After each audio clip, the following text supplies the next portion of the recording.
அல்லாஹ்வுடைய தூதர் ஸல்லல்லாஹு அலைஹி வஸல்லம் சொன்னார்கள், தோழரே, அல்லாஹ் உனக்கு செல்வத்தை கொடுத்திருந்தால் அவனுடைய அருளை உங்களுடைய தோற்றம் வாயிலாக நீங்கள் வெளிப்படுத்த வேண்டாமா? சுப்ஹானல்லாஹ்.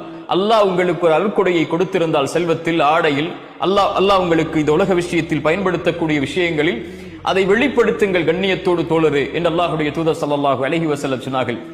அல்லாஹ்வுடைய தூதர் மேலும் சொன்னார்கள், அல்லாஹ் நேசிக்கிறான், அல்லாஹ் விரும்புகிறான் அல்லாஹ்வுடைய அருட்கொடைகளை வெளிப்படுத்தக்கூடிய மக்களை. வ அம்மா பிநிஅமதி ரப்பிக ஃபஹத்திஸ்.